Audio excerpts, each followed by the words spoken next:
What's happening, family? Welcome to today's episode of Big South Outdoors TV. So what am I doing today? I don't normally do stuff like this on Sundays, but I got an ox in the ditch and I got to get it out. Going to be working on the pressure washer again. But before we get into it, make sure and hit the like button. Click that subscribe button. Guys, subscribing is free. Come on now, subscribe to the channel. Also, when you do, click the notification bell so you don't miss any content. Also, you can now find us on Facebook, and Instagram at BigSouthOutdoorsTV. Check us out. What I'm going to be replacing is this little gizmo right here. I was on a pressure washing job last week, and I began to notice that when I would let the trigger loose, the pressure washer would stop spraying, but the pressure would not be released off the hose. Now this is what they call a quick release, and the end of the high pressure line has the exact same part on it that slides back and forth. It's actually literally called a quick release. Well, what I was having to do, and I'm gonna pick the camera up and bring it around to the front and show you, what I was having to do was slow the motor down and cut it off, and then hit the trigger of the wand to release the pressure. You should not have to do that. Now this is a can pump. It's made by the Green Can Pump Corporation, and it's got a two-stage release. It's got a bypass valve that's built into the pump, and then it's got this what they call an unloader valve. And what this unloader valve does is when you release the trigger on the pressure washer, you'll hear the motor go like that.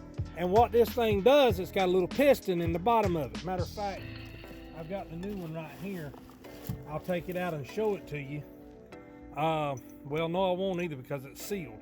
But anyway, in the bottom down here, this is where the water comes in, and this is where the water goes out. This comes in as normal faucet pressure, and it goes out here as under 3,000 pounds per square inch of pressure. Well, what happened was this valve quit working. And I kept having to shut the engine down to take the pump out, take the hose off the wand, and switch it back and forth from the wand to the foam cannon. So that has to be fixed, and that's what I'm going to do today. This pump is very self-explanatory. This valve, it doesn't take a rocket scientist to replace it. These are the bolts that go in it.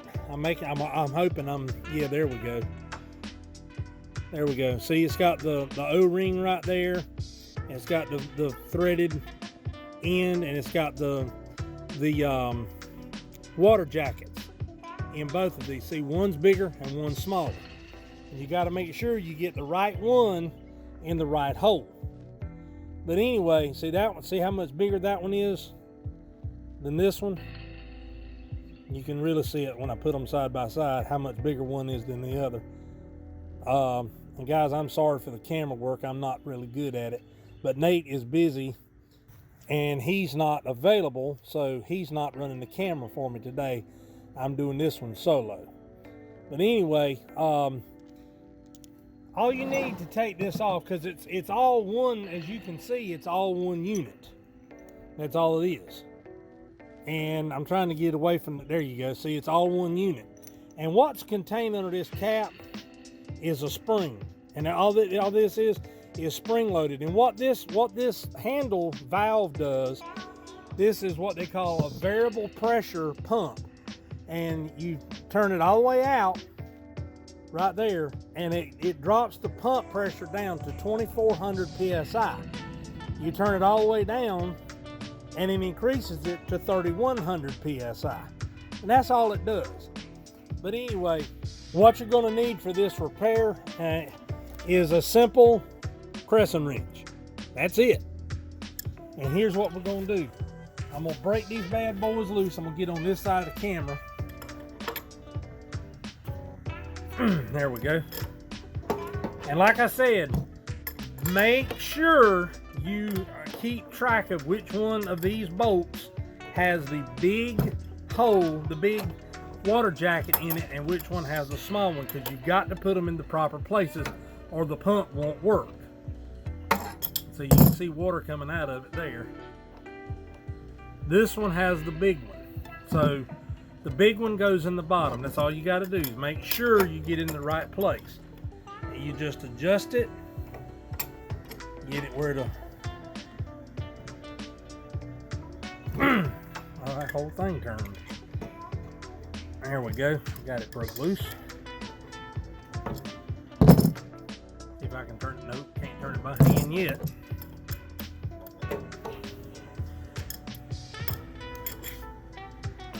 And I got these shades on because the gnats out here are horrible. As you can see in the, if you rewind the video here, and you'll see where I got a gnat in my mouth. I'm sure Nate will do something fun, has done something funny with that portion of the video, if I know my son like I think I do. Now there are gaskets on this thing that you have to have, and one up there it is. One of them fell to the ground, and they're both different size gaskets. They're basically just seals, and one's big and one's small. Now, here's the new part. You put it on here, you line it up, you take your seal, your big water jacket, you put the bolt in it, put the seal on it. And guys, I'm sorry if my arm's getting in the way of the camera. I don't mean it to. And then you just make sure the threads are started. And it's not.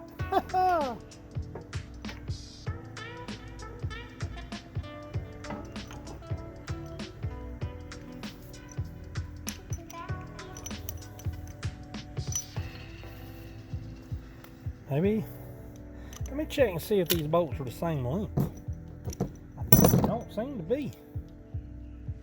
They're the exact same length. Nope. I don't think they are, but we're gonna try it again anyway. Let me get on this side. It might be a little easier. I tell you what, I'm gonna do the small one first because it'll hang on the bolt, and then I can get the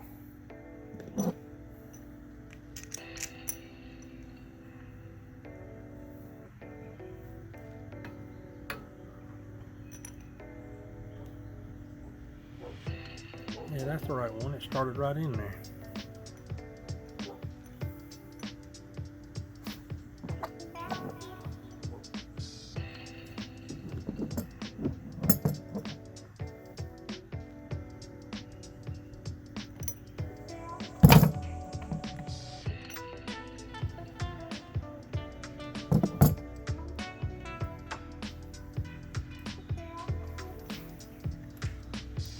Seal up in there, put this in there.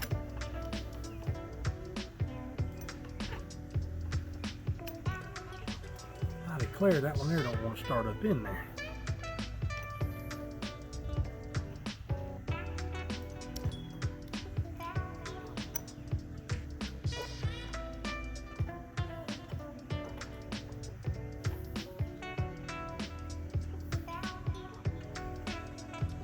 There it goes, got it. All right, now you carefully, because the reason I say carefully, this is brass and these bolts are aluminum. And as you know, aluminum is harder than brass, so you don't want to strip anything out. You want to make sure you got it started properly before you go trying to torque down on anything.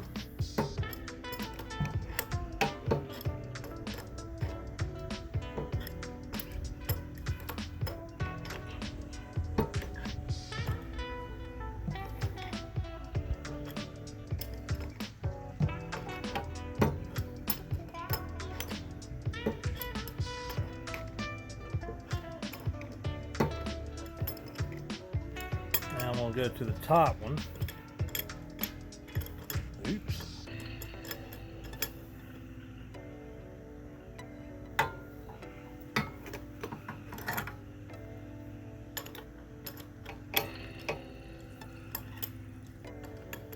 You hear them noises in the background? That across the way over there, I'll point the camera to it in a minute. Matter of fact, let me just do it right now. All that woodland right there, that is a federally protected wetland. And all them noises you hear,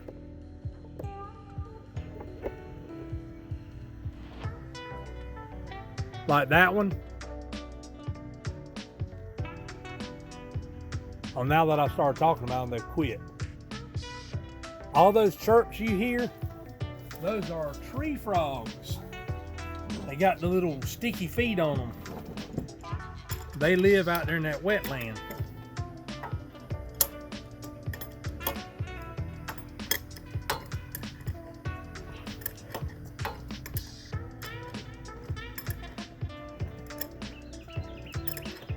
But you can hear the birds singing. Sometimes you can hear cicadas making racket out here. I mean, it's a very peaceful place. See, my shop and my home are together. I mean, it's on the same property. I know you heard me say in the other videos I'm at my shop, but my shop is at my home. Now, I do stuff like this. I don't do it in my shop because I keep my shop locked up unless I'm going to have to go in there, and I choose to do stuff like this outdoors, thus the name of my channel.